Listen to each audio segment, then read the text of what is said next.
हमारा episode start होते ही सबसे पहले हम देखते हैं टियानो एम्पायर के सोल्जर्स को, जो कि वुहान एम्पायर के जियालिंग गेट में दोबारा से एंटर कर रहे होते हैं। मगर उसी के साथ ही एंजल आर्मी के सोल्जर उन्हें यहीं पर रोकना स्टार्ट कर देते हैं और इसी के साथ ही एंजल आर्मी को लीड कर रहा कमांडर टियानो एम्पायर के सारे सोल्जर्स के सामने अपनी 8 सोलिंग को एक्टिव कर देता है और उसी के साथ ही उनसे कहता है, तुम लोग इस ब्रिज को कभी भी पार नहीं कर सकते। और इसी के साथ ही जैसे ही उसकी ये टेक्निक एक्टिव होती है तो वहाँ पर काफी ज्यादा वॉल शील्ड्स भी बन जाती हैं और इस टेक्निक का नाम भी एंजल्स डोर होता है, जिसका मतलब डिफेंड करना या रोकना हो सकता है। और ये टेक्निक वाइड एरिया टेक्निक होती है, जिसमें एक ही सोल मास्टर अपनी सोलमली टेक्निक का यूज करते हुए यहाँ पर मौजूद टियानो एम्पायर के सारे सोल्जर्स को एक साथ रोक रहा होता है। मगर टियानो एम्पायर के सोल्जर्स इस टेक्निक के डोर में घुस रहे होते हैं और उनको इस बात का भी नहीं पता होता कि इस टेक्निक की दूसरी साइड पर क्या है। तो जैसे ही हम लोग तो उसी के साथ ही हम लोग देखते हैं जैसे ही ये सोल्जर्स इस डोर से नेक्स्ट होते हैं तो उसी के साथ ही इनकी बॉडीज तो बाहर नहीं आती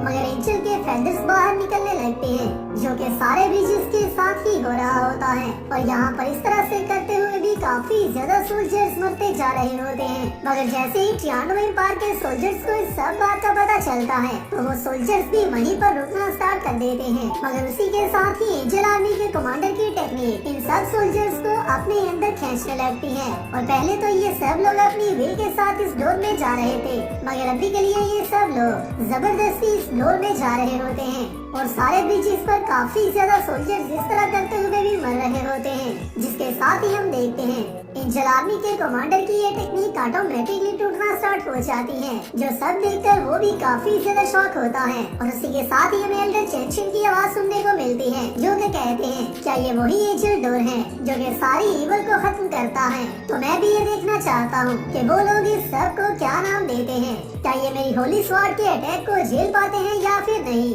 जिसके साथ ही हम देखते हैं एंजल आर्मी का कमांडर ये सब देखकर काफी ज्यादा शॉक हो जाता है और इसी के साथ ही वो अपने सस्पेंस के अंदर अपनी सबसे ज्यादा पावरफुल टेक्निक को यूज कर देता है और एल्डर चेंशिन पर अटैक करने लगता है। मगर एल्डर चेंशिन बिना किसी सोलिंग का यूज किए उसके इस अटैक को बहुत ही इजीली डिफ्लेक्ट कर देते हैं, जो देखते ही वो और भी ज्यादा नर्वस हो जाता है और इसी के साथ ही अपनी बची पावर को भी इस फाइट में यूज करने लगता है। जिसके साथ ही हम देखते हैं एंजल आर्मी का कमांडर जिस टेक्निक का यूज कर रहा होता है उसका नाम लाइट रिबन सेट होता है और जैसे ही इस टेक्निक का यूज कर एल्डर चेंशिन पर दोबारा से अटैक करने लगता है तो उसी के साथ ही एल्डर चेंशिन अपनी टेक्निक का यूज करते हैं। इवन कि मुझे ऐसा नहीं लगता कि ये उनकी कोई साउंड टेक्निक होती है, मगर फिर भी ये टेक्निक काफी ज्यादा पावरफुल होती है और ये उनकी कोई ऐसी हिडन टेक्निक हो सकती है जो कि उनके क्लैन की इनहेरिटेड टेक्निक हो या फिर उन्होंने खुद अपने एनिमीज से डील करने के लिए इस टेक्निक को क्रिएट किया हो। क्योंकि जैसा कि हम सबको पता है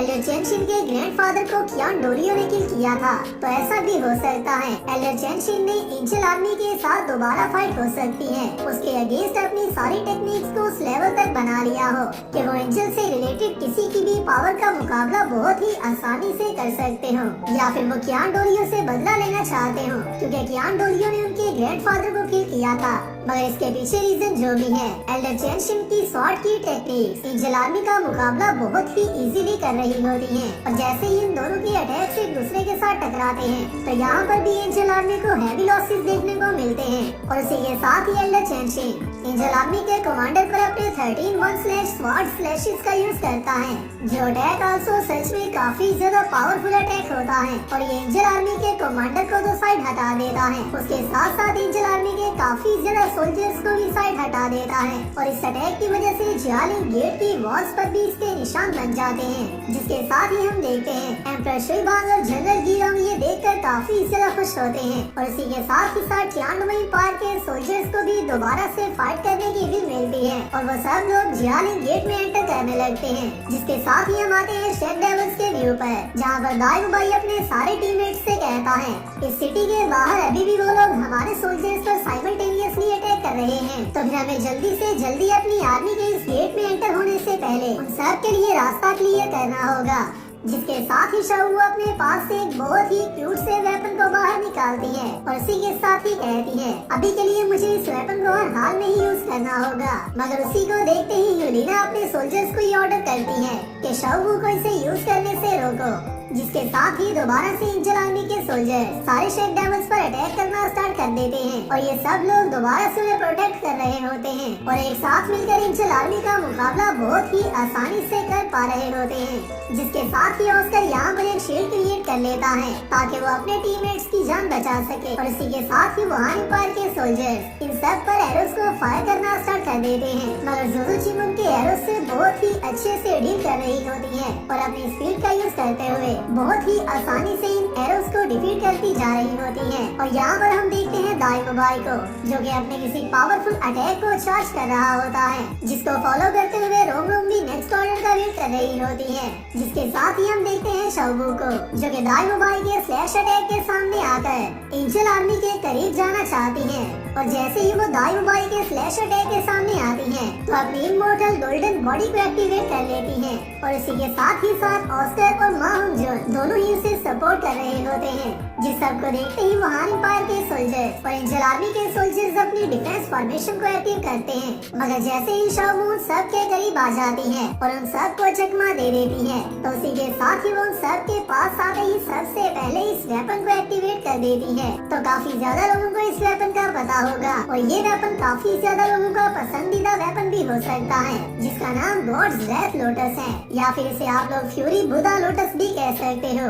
तो इस वेपन से रिलेटेड मैं एक पूरी अलग वीडियो बनाऊंगा जिसमें मैं आपको इसकी सारी कंडीशंस और इसकी पावर लेवल के बारे में अच्छे से एक्सप्लेन करूंगा। अभी कहीं हम लोग बात करते हैं अपनी वीडियो पर। जैसे ही शाओबू से एक्टिवेट करती है तो उसे देखते ही यूलिना अपने सारे सोल्जर्स को इसे रोकने का कहती है और इसी को फॉलो करते हुए एंजल आर्मी के सोल्जर अपनी 7 टेक्निक को एक्टिवेट करते हैं, मगर इन सब के अपनी टेक्निक्स को एक्टिवेट करने से पहले ही एंग्री बुधा लोटस एक्टिवेट हो जाता है। और यहाँ पर अभी के लिए जिस भी टेक्निक का यूज कर लें इनमें से कोई भी इंसान इस वेपन के सामने खड़ा नहीं हो सकता और न ही इस वेपन से डिफेंस किया जा सकता है, क्योंकि जब भी इस वेपन को यूज किया जाता है तो सिर्फ डिस्ट्रक्शन ही देखने को मिलती है। इवन तो ये तांगसेन के सबसे ज्यादा पावरफुल वेपन में से एक है, मगर तांगसेन दूसरा ऐसा इंसान है जो कि इस वेपन को कम्प्लीटली बना पाया है। और इसी के साथ साथ मैं आप सबको बताता चलूं, ये वही फ्यूरी लोटस है जो कि तांगसेन ने इस सीरीज के स्टार्ट में अपनी लास्ट लाइफ में बनाया था और उसे अपने क्लैन को देकर तांगसेन ने जान दे दी थी। तो यहाँ पर हम लोग देखते हैं एंजल आर्मी के सोल्जर्स अपनी डिफेंसिव फॉर्मेशन को एक्टिव करते हैं ताकि वो सब लोग इस वेपन के अटैक से बच पाएं।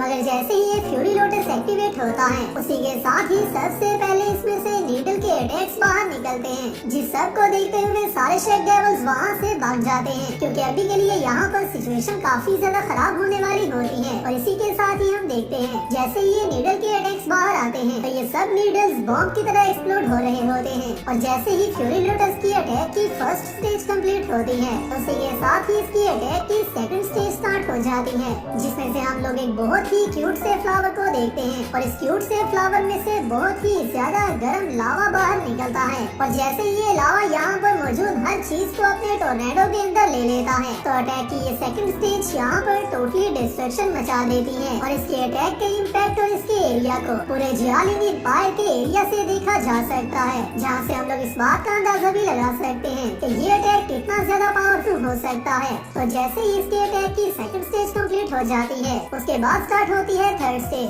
जिसमें कि इस लोटस का एक्सप्लोड होना बचा होता है। और जैसे ही ये एक्सप्लोड होता है तो ये किसी भी न्यूक्लियर बॉम्ब से कम नहीं होता और इसका इम्पैक्ट काफी ज्यादा माइल्स दूर तक हम लोग देख सकते हैं। इवन के जियालिंग गेट से बाहर खड़े लोगों को भी इसका इम्पैक्ट देखने को मिलता है और इसी के साथ ही साथ काफी माइल्स दूर तक जहाँ पर ट्रियानडो एम्पायर की आर्मी के हैवी वेपन्स मौजूद होते हैं, अगर वो सब भी सिर्फ इसके इम्पैक्ट की वजह से ही उड़ जाते हैं तो इसका मतलब ये है कि यहाँ तक भी आने तक विंड काफी ज्यादा स्ट्रॉन्ग होती है। और अगर इतनी दूर तक भी इसका इम्पैक्ट इतना ज्यादा हैवी है तो जो लोग जियालिंग गेट के अंदर मौजूद थे या फिर एंजल आर्मी के जो सोल्जर्स इस अटैक के दौरान इस फ्यूरी लोटस के करीब थे उन सब लोगों के साथ क्या हो सकता है, इस सब का अंदाजा आप लोग लगा सकते हो। और इसी के साथ ही साथ जैसे ही अटैक कंप्लीट होता है और शाओबू हमें देखने को मिलती है तो शाओबू जिस जगह पर मौजूद होती है वहाँ पर जमीन पर हम लोग इस फ्यूरी लोटस के मार्क को देख सकते हैं, जिसने कि यहाँ पर मौजूद सारी स्पेस को ही चेंज कर दिया होता है और ये बहुत ही ज्यादा डेंजरस रियलिटी लग रही होती है।